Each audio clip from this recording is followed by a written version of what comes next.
The marketplace exploded into chaos.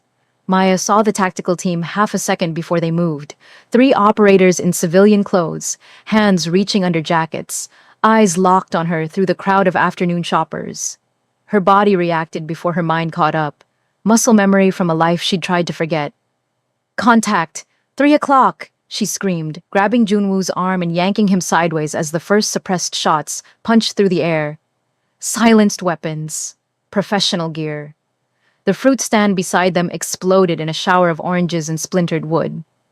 Junwoo's hand went to his concealed pistol, but Maya was already moving, dragging him into the dense crowd. Don't engage! They want me alive, which means they'll shoot through anyone to get me! More shots. A woman screamed. The crowd stampeded in every direction. Pure panic. Maya used the chaos, weaving through bodies with Junwoo right behind her. She caught a glimpse of the lead, operator, Asian woman, early 30s, moving with deadly precision through the panicked shoppers. Maya's blood turned to ice. She knew that face, had trusted that face, had called that woman her friend. Sarah Chen, Maya whispered, the name like poison on her tongue. They burst from the market into a narrow alley. Sangmin's SUV screeched around the corner. He'd been trailing them as security, thank God. The back door flew open. Get in! Sangmin roared. Maya dove in headfirst with Junwoo right behind her. Bullets sparked off the armored vehicle. Go, go, go! The SUV launched forward, tires screaming. Through the rear window, Maya saw Chen standing in the middle of the street, calmly speaking into her radio, watching them escape with the cold patience of a predator who knew the hunt had just begun. What the hell was that? Junwoo demanded, breathing hard. Who are they? Maya's hands were shaking. She pressed them against her thighs to stop the tremor. My past. The people who killed my team. They found me. The woman leading them. You knew her. Agent Sarah Chen. She was my teammate in Afghanistan. My friend. Maya's voice cracked. I watched her die. Or I thought I did. But if she's alive, if she's working for Reeves... She couldn't finish the sentence. The betrayal was too vast. Too complete. Sangmin took a sharp corner, checking mirrors constantly. Boss, we've got 2 vehicles following. Black sedans. Government plates. Can you lose them? In Seoul traffic? I can try.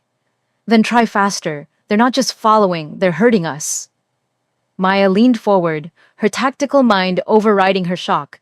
They want us to go somewhere specific, somewhere they control. Where? Away from witnesses, away from cameras, somewhere they can take us quietly. She scanned the route Sangmin was driving. Turn left at the next intersection. Now. Sangmin obeyed without question. The SUV swung hard left, throwing everyone sideways. Behind them, the pursuit vehicles split up. One followed, one continued straight. They're boxing us, Maya said grimly. Standard containment protocol. We need to... The second pursuit vehicle appeared in front of them, blocking the narrow street. Hold on! Sangmin threw the SUV into reverse, backing up at terrifying speed. The vehicle behind them accelerated forward, trying to pin them between both cars. Maya's breath came faster. The walls were closing in. Too many enemies. Too much exposure. This was how it had started in Afghanistan. Surrounded. Outmaneuvered. Betrayed by people she'd trusted. Her vision started to tunnel. The SUV's interior became the Humvee in Kandahar. Sangmin's voice morphed into Marcus's last words. The sound of tires became gunfire. Maya, Junwoo's hand gripped her shoulder, firm and grounding. Stay with me. We're getting out of this. She blinked, forcing herself back to the present. Service alley, 50 meters ahead on the right. Too narrow for their vehicles. Sangmin saw it and made the decision instantly. The SUV mounted the curb, scattering pedestrians, and shot into the alley with inches to spare on each side. The pursuit vehicles couldn't follow. Too wide, too heavy. They emerged on a busy commercial street, instantly lost in traffic. Sangmin made 4 more random turns before anyone spoke. Safe House 3, Junwoo ordered, and make damn sure we're not followed. Welcome to Afro-Korean Story Hub. Hey everyone, please tell us where you're watching from in the comments and don't forget to subscribe to the channel. Your support makes all the difference for us to keep creating these emotional stories. The safe house was a nondescript apartment in a working-class neighborhood, the kind of place Junwoo's organization kept for emergencies. Small, cramped, but secure, Maya sat on the worn couch, head in her hands, trying to control her breathing while Sang-min swept for bugs, and Junwoo made calls to his security team. All clean, Sang-min reported. No tracking devices, no surveillance, we're secure. For now, Maya said hollowly. Chen's good. Better than good. She'll find us. Junwoo ended his call and sat beside her. Tell me about her. Everything. Maya's laugh was bitter. What do you want to know? That we trained together for 3 years? That she saved my life twice in Mosul? That I was going to be her maid of honor before... Her voice broke. Before Kandahar. Before everything went to hell. What happened that night? The question she'd been running from for 2 years. Maya closed her eyes, and suddenly she was back there. The desert, the compound, the moment everything shattered. The memory hit like a physical blow. Maya was transported, no longer in the soul. Safe house, but standing in the Afghan desert under a moonless sky. She was younger, harder, wearing full tactical gear with lieutenant's bars on her vest. Her team of 6 moved in perfect formation toward the compound, a cluster of mud brick buildings surrounded by walls. Their target, Dr. Hassan Nazari, a weapons scientist who wanted to defect with evidence of an illegal arms program. Overwatch, this is ground team. We're at the perimeter, Maya whispered into her radio. Static. Then, copy, ground team. You're clear to proceed. Package is in the main building, 2nd floor. Marcus moved beside her. Tall, confident, the man she loved more than breathing. His hand signal was clear. Move in. They breached smoothly, professionally. The compound seemed empty. Too empty. I don't like this, Chen whispered from behind Maya. Where's the security? Stay sharp, Maya replied. They cleared the 1st floor. Nothing, started up the stairs. That's when Maya saw it. A tiny red laser dot on Marcus's chest, coming from inside the building ahead. Ambush! She screamed. It's a...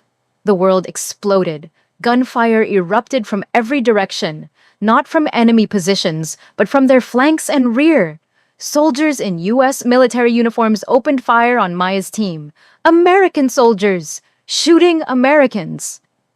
Her team went down in seconds. Davis took 3 rounds to the chest. Park's head snapped back. Wilson didn't even have time to scream.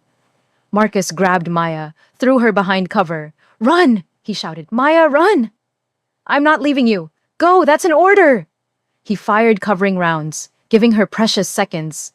Tell the truth about what happened here. Promise me. She ran, hated herself for it, but ran. Behind her, Marcus's weapon fell silent. She heard his scream. Brief, agonized, final. Chen had been ahead of her, also running. Maya saw her teammate take hits, saw her fall behind a wall.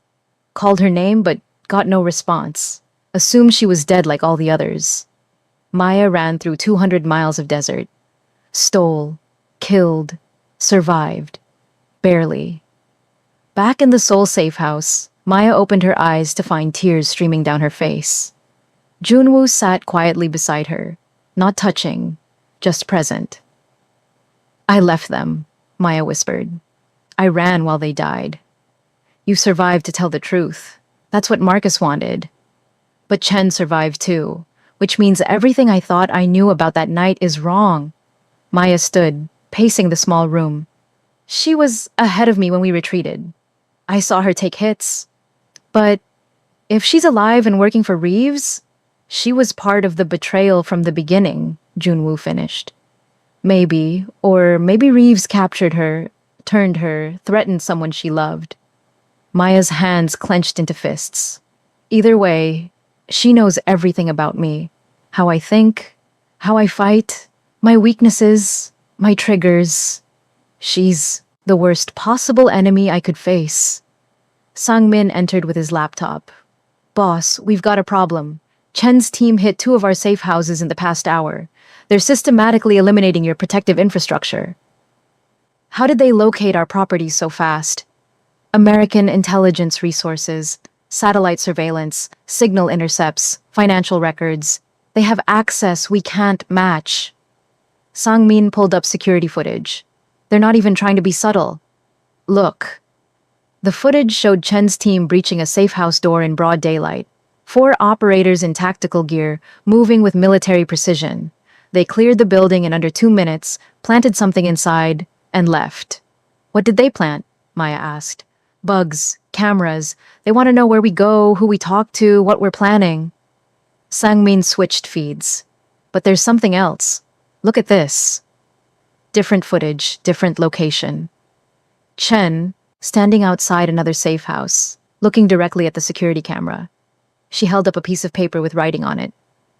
Maya read the words and felt ice flood her veins. You can't hide, Maya. I'm coming for everyone you care about, just like Kandahar. SC. She's taunting you, Junwoo said quietly. No. She's threatening you. Maya turned to face him. This is what I tried to tell you. Everyone I protect ends up dead. Chen will kill you, Sang-min, Ki-jun, everyone in your organization just to get to me. You need to let me go. Now, before more people die because of me. No. Junwoo. I said no. He stood, his voice firm. Chen wants you isolated, alone. Easier to capture or kill. That's basic tactics. The moment I let you go, you're dead within hours.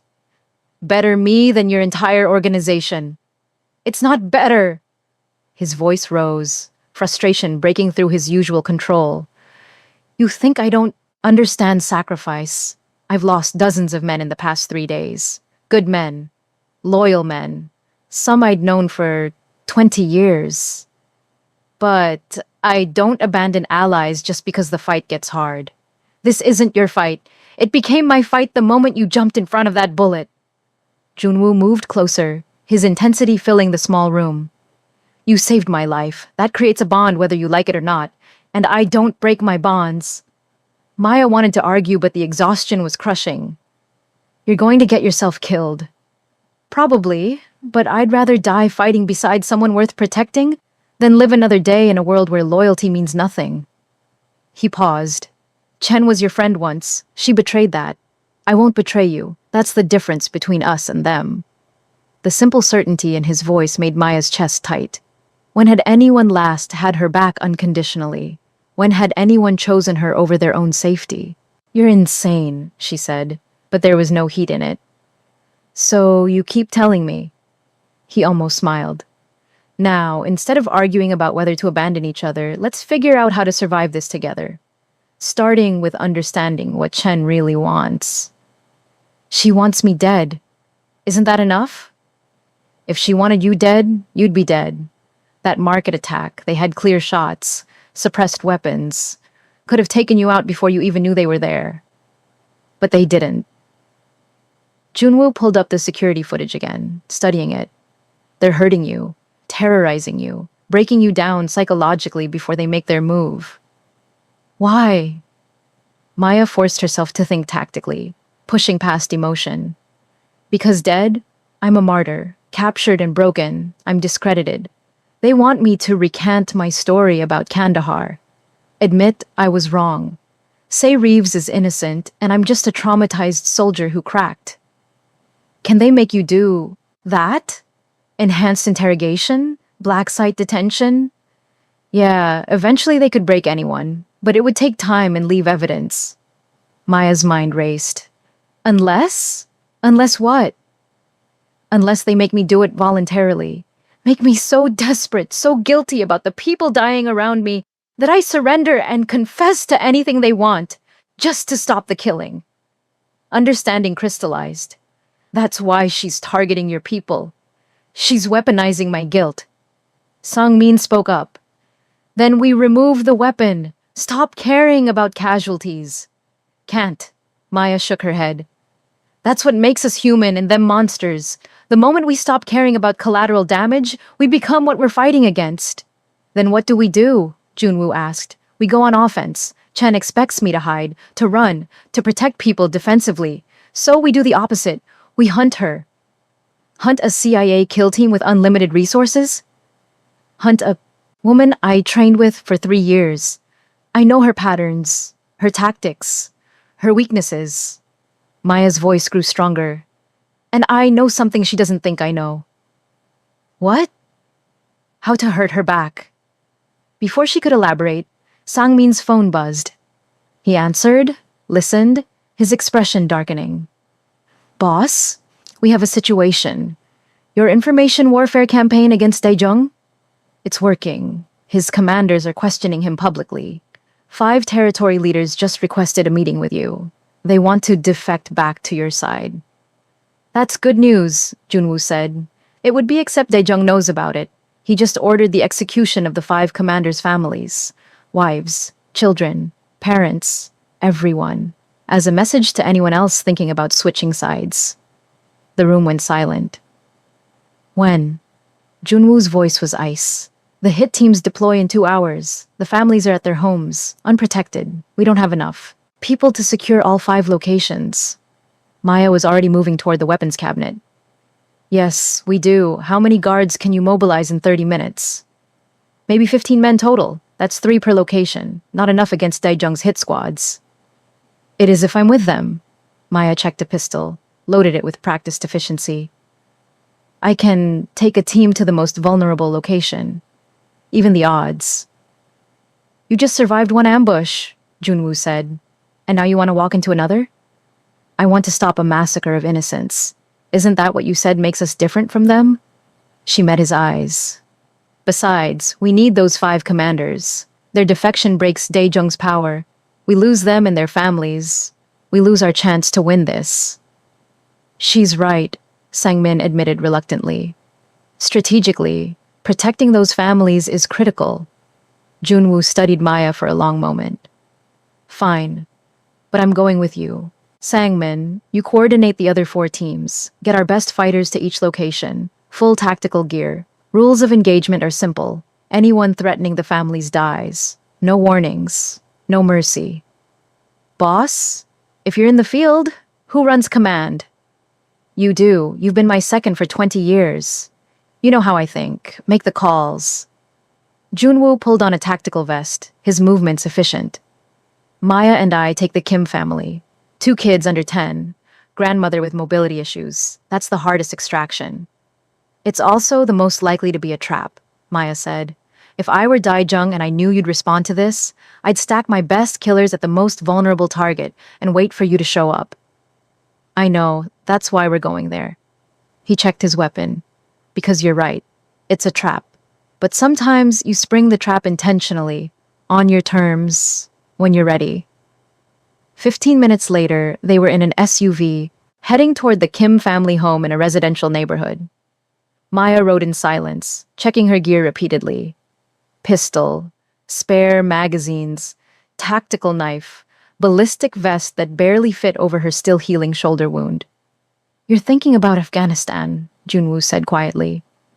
How did you know? Because I think about my failures too. The men I've lost, the choices that got them killed. He kept his eyes on the road. That's the price of command. Every death weighs on you, makes you question every decision, but you can't let it paralyze you. What if I make the wrong call tonight? What if people die because Then we live with it and do better next time. That's all we can do. He glanced at her. But I've seen you under fire. Your instincts are good. Trust them. The Kim house appeared ahead, a modest 2-story home on a quiet street. Lights on inside. A family having dinner, unaware killers were coming. 2 blocks. Out, Junwoo said into his radio. Status on other locations? Sangmin's voice crackled back. Teams in position at 4 sites. No contact yet. You're the last to arrive. Copy. We're going in. Radio silence unless emergency. They parked a block away and approached on foot, using shadows and landscaping for cover.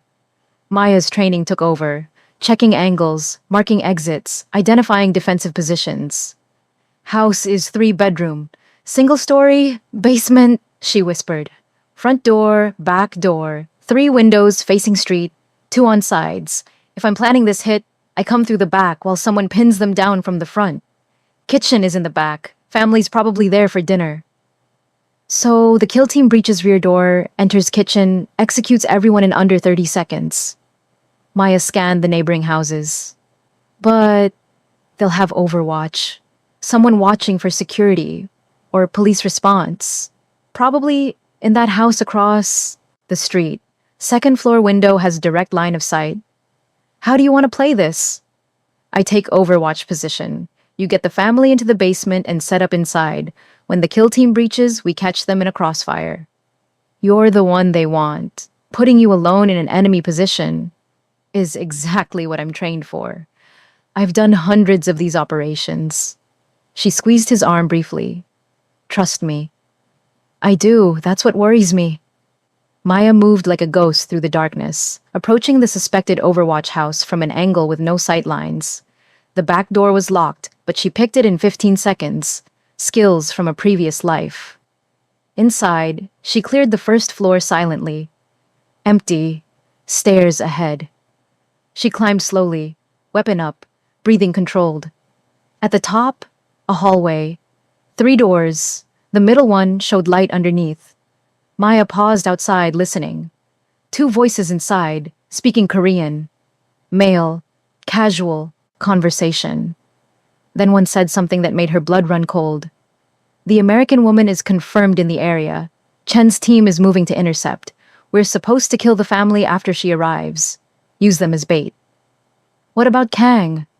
Chen wants him alive if possible, for interrogation about his organization's structure. But if he resists, kill him.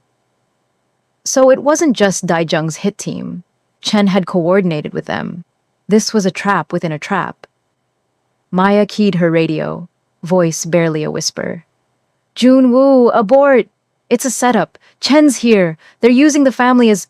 The door behind her exploded open. She spun but wasn't fast enough.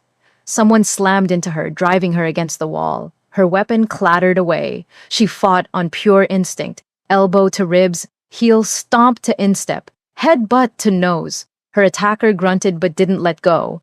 Military training. Professional. They crashed through into the room. 2 men at the window, with rifles, now turning toward the fight. Maya used her attacker's momentum, flipping him over her hip. He landed hard but rolled, coming up ready. That's when she saw his face in the lamplight. Korean, late 20s, dead eyes, and behind him, stepping from the shadows, Sarah Chen. Hello, Maya, Chen said calmly, as if they'd run into each other at a coffee shop. I was hoping you'd figure out the Overwatch position. You always were predictable. Maya's hand went for her backup weapon, but Chen already had a pistol aimed at her face. Don't. We need to talk, just you and me, like old times. We have nothing to talk about. We have Kandahar to talk about, and Marcus, and why you're still breathing when everyone else died. Chen's voice was cold, controlled. On your knees. Hands behind your head. Now. Maya calculated odds. 3 armed operators, plus Chen. Her backup weapon was in an ankle holster. She might reach it, might get one. Shot off before they cut her down. 50-50 chance, at best. Through the window, she could see the Kim house. Junwoo was inside with the family, unaware the trap had already sprung. If I surrender, you let the family go. And Junwoo. I'm not here for them, I'm here for you. Chen gestured with her pistol. Knees, last warning. Maya knelt slowly, buying time, her mind racing. Why, Sarah, we were friends, sisters. What happened? You happened. Chen's mask cracked slightly, rage bleeding through. You and your stupid hero complex, always trying to save everyone, always putting the mission at risk for random civilians. Marcus died because of you, because you insisted on extracting that scientist instead of just putting a bullet in his head like we were supposed to. We were ordered to extract him. We were ordered to kill him. The extraction story was your op plan because you couldn't stomach a straight assassination. Chen moved closer, her pistol never wavering. Reeves gave me the real mission brief 3 days before we deployed. Terminate Nazari and anyone who witnessed the arms deals. Clean slate. No witnesses. But you fought for an extraction plan, and command caved because you were the golden girl. So the ambush was supposed to happen during the extraction. Quick firefight. Nazari dies in the crossfire. Tragic but necessary. But your modified timeline meant we were inside the compound when Reeves's cleanup team arrived. They weren't supposed to engage us. You got our entire team killed with your last-minute heroics. Maya's world tilted. You're saying I caused the ambush? That my team died because I changed the plan? Now you're getting it. Chen's smile was poisonous. Marcus died calling your name, begging you to save him. But you ran, like you always run, and I survived by making a deal with Reeves. Help him bury the truth about that night, and he makes me disappear with enough money to start over. But you didn't start over, you're still working for him. Because hunting you is personal now. You got Marcus killed, you destroyed our team. You made me into this. Chen's hand trembled slightly, the only sign of emotion. So, yes, I'm going to capture you. I'm going to make you confess that Kandahar was your fault. And then I'm going to watch you die knowing everyone you loved is dead because of your choices. Sarah, enough talking, Chen nodded to her operators. Zip tie her. We're moving to secondary location. And someone tell Daijung's team they can hit the Kim house now. Let's see if Kang dies defending people he barely knows. Test his loyalty. Maya's radio was still live, which meant Junwoo had heard everything. 2 operators moved toward her with zip ties. She stayed still, submissive, waiting for the moment. One grabbed her right wrist, pulling it down. The other reached for her left. Maya exploded into motion. She grabbed the first operator's wrist and twisted, feeling bones snap. His scream gave her half a second. She drew her ankle weapon and fired twice. Both headshots, both men down before they could react. Chen fired. The bullet grazed Maya's already wounded shoulder, white-hot pain. But Maya was moving, diving behind a sofa as more shots punched through furniture around her. Through the window, she saw muzzle flashes at the Kim house. The attack had started. Junwoo was in a firefight, and she was pinned down. Maya, Chen's voice carried over the gunfire. Surrender now and I'll call off the hit on the family. Fight, and they all die. Maya's breath came in gasps. Her shoulder was on fire. She had maybe 6 rounds left. Chen had backup somewhere, more operators, better positions. Through her radio, she heard Junwoo's voice tight with strain. Maya, negative on surrender. We're holding them. Complete your mission. My mission is keeping you alive. Your mission is surviving, gunfire punctuated his words. Take Chen out. End this. We've got this covered. He didn't have it covered. She could hear the intensity of fire. Daijung had sent a major force. But Junwoo was giving her permission to focus on Chen, trusting his people to protect the family. Trust. The word Marcus had died trying to teach her. Maya made her choice. She blind-fired twice to keep Chen's head down, then rolled toward the window. Glass shattered around her as she crashed through, falling 10 feet to the lawn below. She hit hard, her shoulder screaming, but rolled with the impact and came up running. Behind her, Chen's voice roared with fury. After her! Don't let her reach the house! Maya sprinted across the street, bullets chewing up pavement around her feet. She could see the Kim house ahead, front door splintered, muzzle flashes from inside and out, chaos and violence. She crashed through a side window, landing inside what looked like a child's bedroom.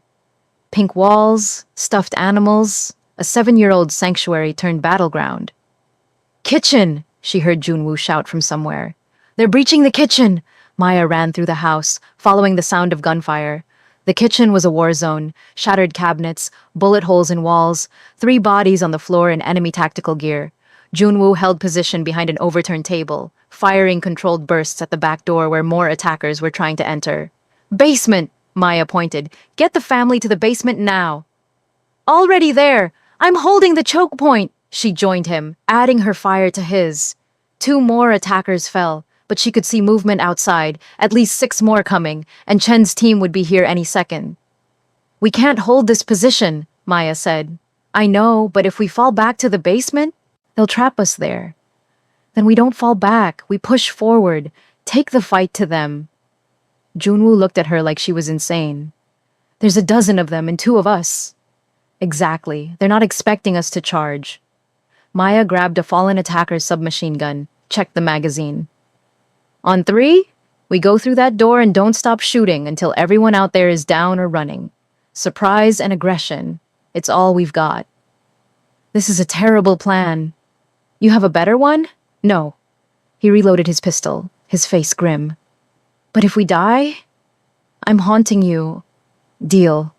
1, 2, 3. They burst through the back door together, weapons blazing. The attackers hadn't expected the countercharge. They were positioned for a siege, not a frontal assault. Maya dropped 3 in the first 2 seconds, her training and rage combining into lethal efficiency. Junwoo fought beside her with controlled fury, each shot precise and devastating.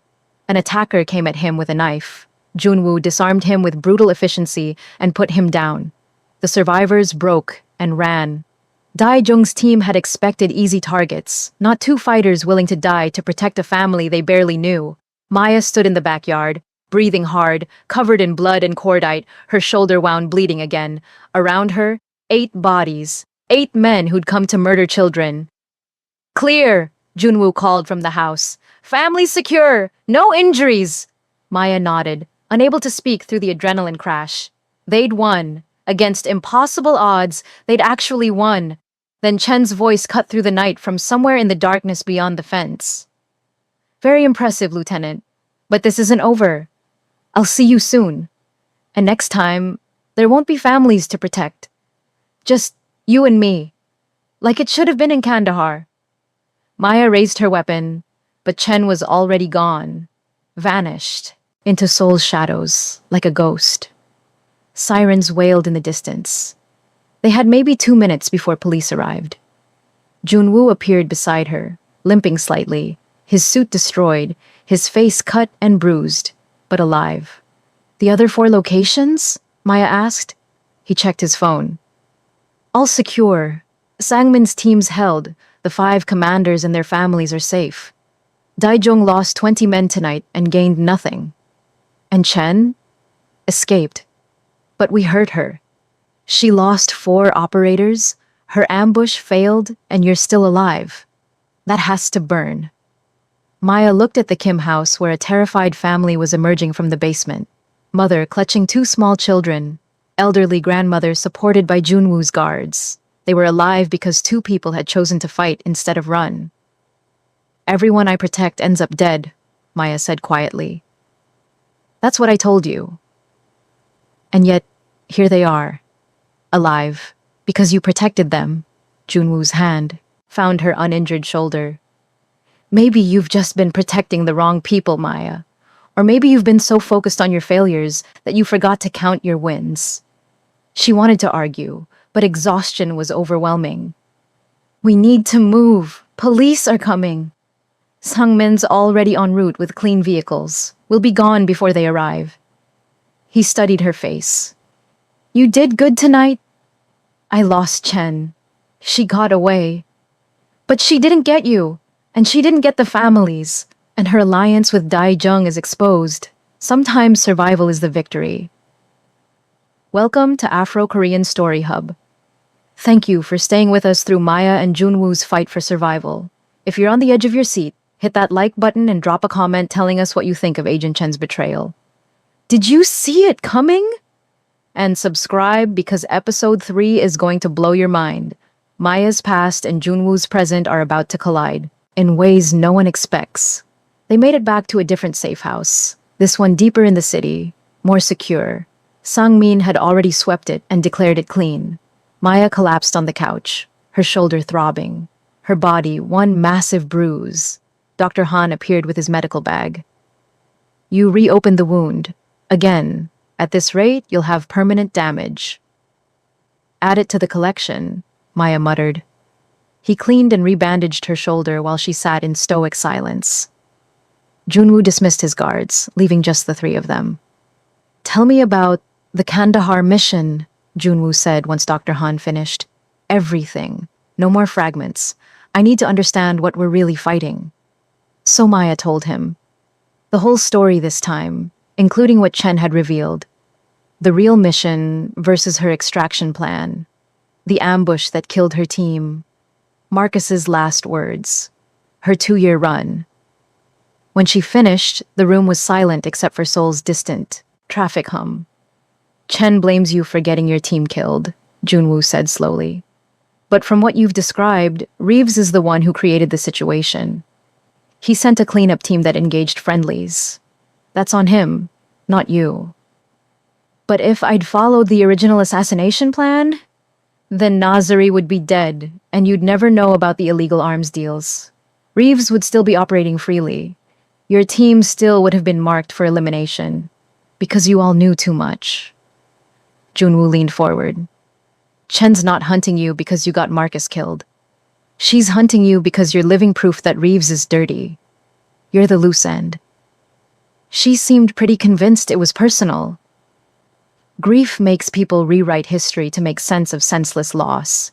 She needs you to be the villain, because the alternative, that Reeves betrayed all of you, is too painful to accept. He paused. Or she knows the truth and is working with Reeves anyway. Either way, she's compromised.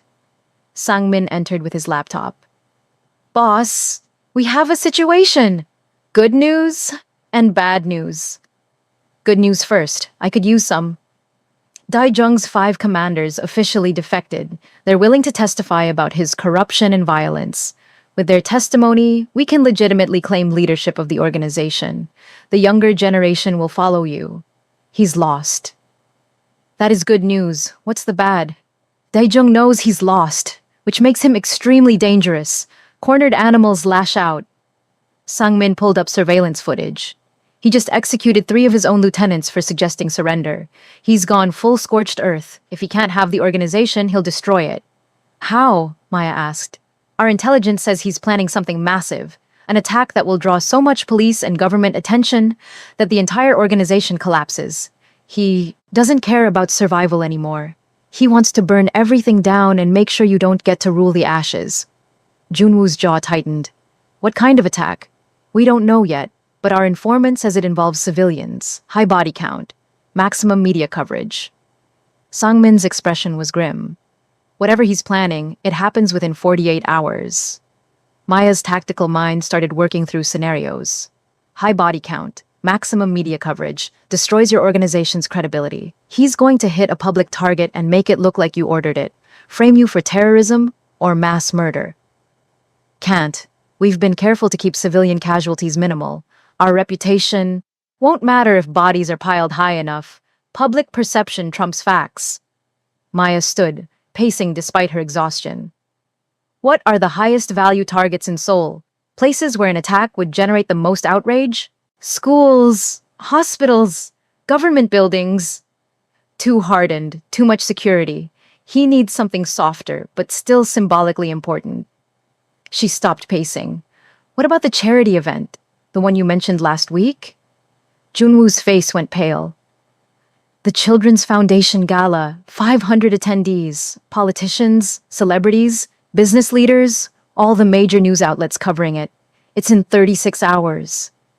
That's his target. Has to be. Maximum casualties, maximum media, and he can frame it as your organization targeting the elite while pretending to be legitimate. Security will be intense. How would he even get weapons inside? He doesn't need to get weapons inside if he's not planning to survive it. Suicide bombers, vehicle ramming attack, drone strike. There are dozens of ways to kill hundreds of people if you don't care about escaping. Sang-min was already on his phone. I'll alert our security contacts. Get them, to increase protection at the venue. That's not enough, Maya said. Daijung's desperate. He'll have contingency plans. We need to find him and stop him before the attack launches. He's gone to ground. We've had people searching for 3 days with no hits. Then we make him come to us. Maya looked at Junwoo. He wants to destroy your organization? Let him think he's succeeded. Stage a very public breakup. Make it look like your commanders are abandoning you, that the defections failed, that you're weak and isolated. That's insane. It would actually make us weak. It would make you appear weak. Big difference.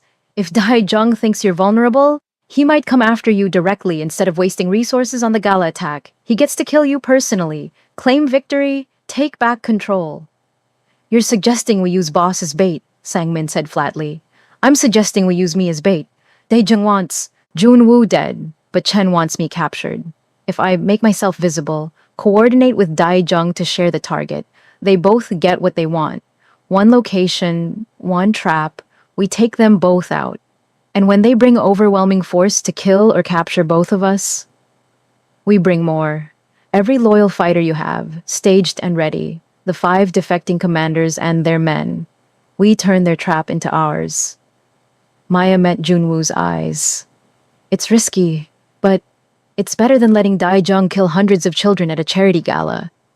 The room fell silent as everyone processed the plan. Dr. Han spoke up quietly. It could work. Both your enemies want you badly enough that they might overlook obvious setup. Desperation makes people sloppy. Or it makes them more dangerous, Sangmin countered. Boss, this is suicide. So is doing nothing. Junwoo stood, his decision made. Maya's right. We can't let hundreds of innocents die because we were too afraid to take a risk. Set it up. Leak to our informants that I'm meeting with the 5 commanders at a warehouse in the industrial district. Make it look like we're planning the power transfer.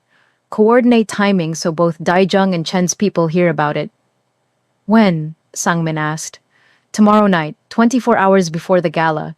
Gives them time to plan but not enough time to see through the deception. Junwoo looked at Maya. You sure about this? No, but I'm sure doing nothing gets people killed. At least this way, we control the battlefield. You're going to get us all killed, Dr. Han muttered, but he was already packing his medical supplies for what would inevitably be needed. The next 24 hours passed in intense preparation. Sangmin coordinated with the 5 defecting commanders, positioning their forces around the warehouse without being obvious about it. Maya walked Junwoo's guards through urban combat tactics, teaching them how to fight outnumbered and win through positioning and discipline. She also had a private conversation with Junwoo late that night, both of them exhausted, but unable to sleep. Why are you doing this? She asked. They sat on the safe house roof, Seoul stretching endlessly in all directions. You could cut me loose. Tell Chen where I am. Save your organization and yourself. Could I? He didn't look at her, his eyes on the city. Because from where I'm sitting, you're the only person in my life who's proven they'll die protecting what matters. Everyone else has an angle, a price, a breaking point. But you jumped in front of a bullet for a stranger. You fought through injuries to save a family you'd never met. You're willing to walk into a trap tomorrow to stop a massacre. That's just training, military programming. That's character. Programming doesn't make you cry when you think about Marcus. Programming doesn't make you feel guilty about surviving. You're not a machine, Maya. You're someone who cares so much it literally nearly killed you. He finally looked at her. That's rare, that's valuable, that's worth protecting. Even if it gets you killed? I've been dying slowly for years in an organization built on fear and violence. At least this way, if I die, it's for something that matters. Someone who matters. His hand found hers. You asked me once why I care. That's why. Because you reminded me what it feels like to be human. Maya's throat tightened. I'm going to disappoint you. I disappoint everyone eventually. Then disappoint me. I'll survive. Or I won't. But at least we'll face it together. She wanted to say something meaningful, something that matched his honesty. But words failed, so she just squeezed his hand and sat in silence, while Seoul glittered below them, indifferent to the violence that would come with tomorrow's sunset. The warehouse was perfect for an ambush. Multiple entry points, limited cover, high ceiling with exposed rafters for snipers. Maya hated it on sight, which meant their enemies would love it. This is where you're planning the power transfer? She asked Sangmin. According to the information we leaked, yes. Junwoo and the 5 commanders meeting to formalize the transition. We made it sound official, important, the kind of thing Daijung can't let happen. And Chen? We added details about you being here as military consultant. Made it clear you'll be present, vulnerable, distracted by the meeting. Sangmin checked his watch. Intel says both Daijung and Chen's teams are mobilizing. ETA, 90 minutes. Our forces? 60 fighters staged in surrounding buildings. The 5 commanders brought their best people. Everyone knows the rules of engagement. Let them enter the warehouse. Spring the trap once they're committed. No one escapes. Casualties? We'll take some. No way around it in a fight this size. Sangmin's face was grim. But better us than 500 kids at a gala. Maya nodded, checking her weapons for the dozenth time. Fresh magazines, backup pistol, knife, body armor that actually fit this time, courtesy of one of the defecting commanders. Her shoulders still hurt, but Dr. Han had given her enough painkillers that she could function.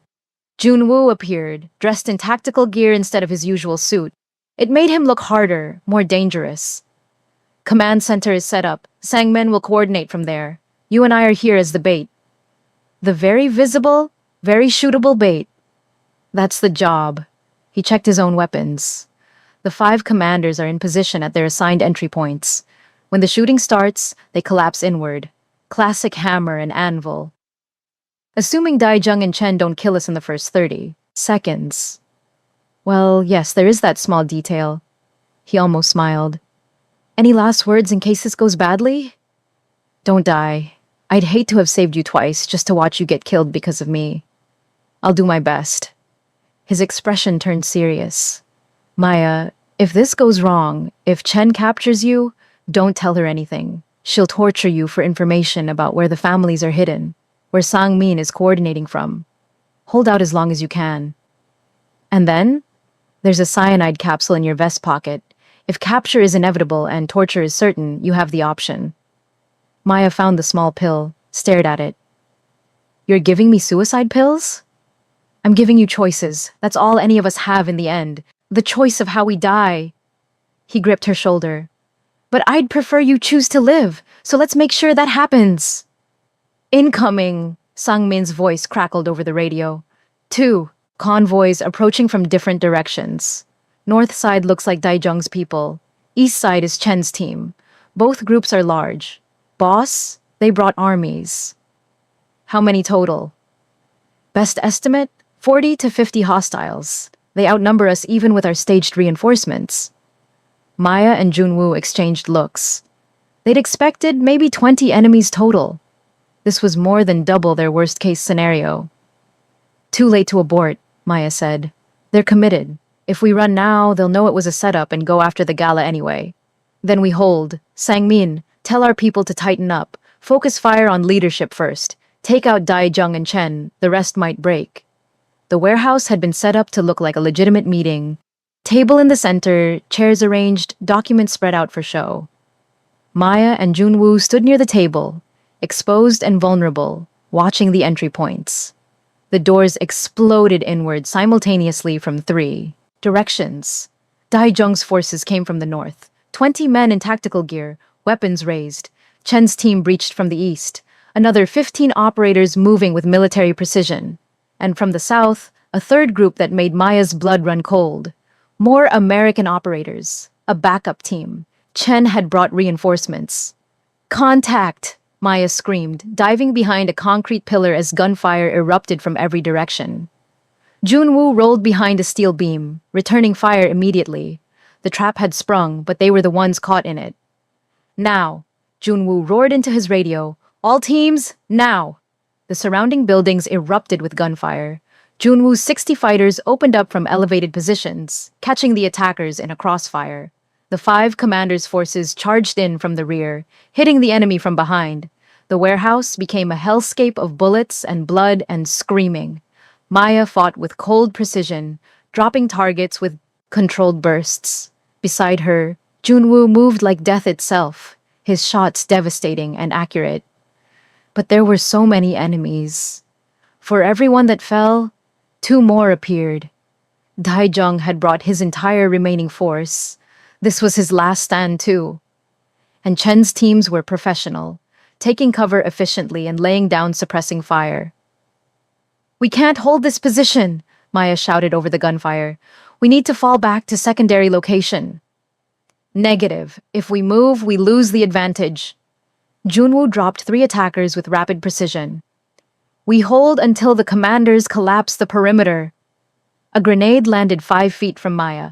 She grabbed it and threw it back in one fluid motion, the explosion taking out 4 of Daijung's men. But the shockwave still knocked her down, her ears ringing. Through the chaos, she saw Chen directing her teams with hand signals. The woman was 50 meters away, using a support column for cover, coordinating the assault like conducting an orchestra. Their eyes met across the warehouse. Chen smiled and raised her pistol. Maya rolled as bullets sparked where her head had been. She came up firing, but Chen had already moved, using smoke and chaos as concealment. "I've got visual on Daijung," one of the commanders yelled over the radio. "West side, behind the shipping containers." "Take him," Junwoo ordered. "Priority target." More gunfire. Someone screamed. The battle was turning into a grinding attrition, both sides taking casualties but neither breaking. Then Maya heard the sound that made her blood freeze. Helicopter rotors, getting closer. "Sangmin!" she screamed into the radio. "Tell me you hear that!" "Copy, I hear it. Unmarked helicopter inbound from the north. ETA, 30 seconds." "It's Chen's extraction," Maya's mind raced. "She never planned to fight this out. She's going to grab us and run." The helicopter appeared through the warehouse's broken skylights, hovering directly above. Ropes dropped. Operators started fast roping down into the battle. "Fall back," Junwoo commanded. "Everyone out, now!" But it was too late. The operators from the helicopter landed in perfect positions, cutting off the exits. Chen's ground team surged forward using the distraction. Maya found herself separated from Junwoo, cut off by enemy fighters. She fought desperately, dropping 2 operators, but more kept coming. Her magazine ran dry. She reached for a spare, but hands grabbed her from behind. She fought like a demon, broke one attacker's nose, crushed another's windpipe. But there were too many. They swarmed her, bearing her to the ground through sheer numbers. "Maya," Junwoo's voice distant and desperate. She saw him fighting toward her, but he was 50 meters away and surrounded by enemies. A hood went over her head. Zip ties bit into her wrists. She was lifted and carried, still fighting, but it was useless. She heard Junwoo roar with rage, heard intense gunfire, heard Sangmin screaming orders. Then she felt herself being lifted again. Up, up, the sensation of rising. They were winching her into the helicopter. "I've got her," Chen's voice triumphant. "All teams, extract, mission accomplished." The helicopter banked hard. Through the hood, Maya heard the battle fading below. They'd done it. Chen had grabbed her in the middle of a 3-way battle and was getting away. She'd failed. Again.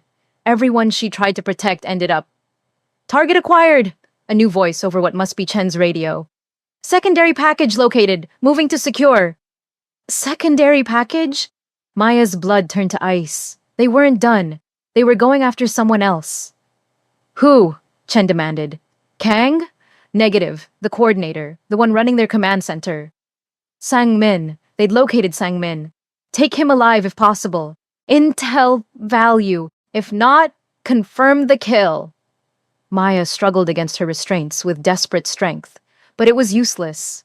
She was trussed like an animal, hood over her head, being carried away while Chen's people went after the one man who'd kept Junwoo's organization together. The helicopter leveled out, flying fast. Maya could hear others breathing around her. Operators, Chen, maybe others being extracted. "Remove her hood," Chen said. "I want her to see where she's going." Rough hands yanked the hood off. Maya blinked in the harsh helicopter interior lighting. She was surrounded by 6 operators, all armed, all professional, and across from her, smiling with cold satisfaction, Sarah Chen. "Hello, Maya. Let's have that conversation now. The one about Kandahar, about Marcus, about why you're the one who lived while everyone else died." Chen leaned forward. "Because we have a lot of time. The black site we're taking you to is very private, very secure, very far from anyone who might try to rescue you." She pulled out a tablet and turned it to face Maya. On the screen, live footage showed Sangmin's command center. Chen's team had surrounded it. Explosives were being placed on the doors. "Your friend has about 2 minutes to live, unless you cooperate. Tell me where the 5 commanders are hiding their families, and I'll call off the assault. Stay silent, and you get to watch him die. Your choice, Lieutenant. Start talking." Maya looked at the screen, at Chen's expectant face, at the operators surrounding her. She thought of Junwoo fighting in the warehouse below, probably wounded, possibly dead. She thought of Marcus dying in the desert while she ran. She thought of every failure, every person she couldn't save. every time she'd made the wrong choice. And then she thought of the Kim family, alive because she'd chosen to fight. Of the 5 commanders' families, safe because they'd refused to surrender. Of Junwoo's words on the rooftop, at least we'll face it together. Maya met Chen's eyes and spoke clearly, despite her exhaustion and pain and fear. Go to hell, Sarah. Chen's smile vanished. Wrong answer. She nodded to the operator monitoring the tablet. Breach and clear, no survivors. On the screen, the explosives detonated. Sangmin's command center erupted in fire and smoke. The feed cut to static. Maya screamed, a wordless sound of rage and grief. Another person dead because of her. Another failure to add to the pile. Chen watched her with cold satisfaction. That's one. We have locations for all your safe houses, all of Kang's properties. Every hour you don't cooperate, another site gets hit. Another person dies. Until you tell me what I want to know, or until everyone you care about is dead, your choice. The helicopter flew on through the night, carrying Maya toward whatever horrors waited at the black site. Below, Seoul glittered, indifferent to the violence in its skies. And somewhere in the burning warehouse, Junwoo fought on, unaware that the woman who'd saved his life was now beyond his reach, a prisoner of ghosts from her past who would break her or kill her trying. Chen pulled out a syringe. This will make the trip more comfortable. When you wake up, we'll begin the real interrogation. The kind that makes you beg to tell us everything. She injected the drug into Maya's neck. The world started to swim, consciousness fading. Maya's last thought before darkness took her was simple and terrible. I'm sorry, Junwoo. I'm sorry, Marcus. I'm sorry I couldn't save any of you. Then nothing. Just the void. And the terrible certainty that this time there would be no escape.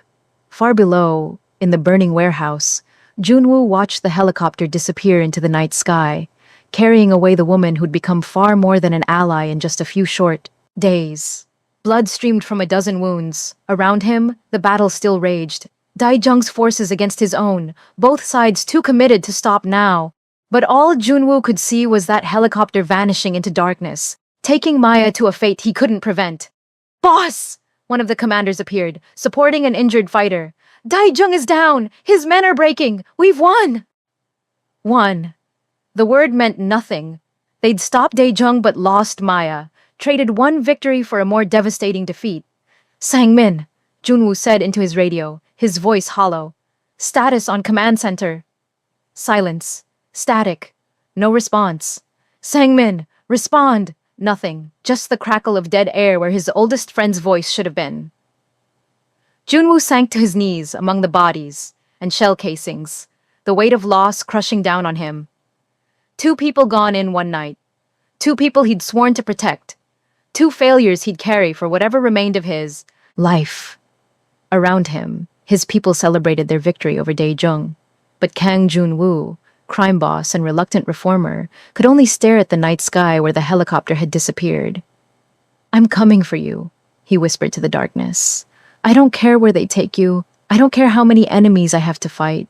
I'm coming for you, Maya. Hold on. Just hold on. The night swallowed his words, offering no promises, no guarantees, just the cold certainty that the fight was far from over. And somewhere in that darkness, Sarah Chen smiled, certain of her victory at last. Welcome to Afro-Korean Story Hub.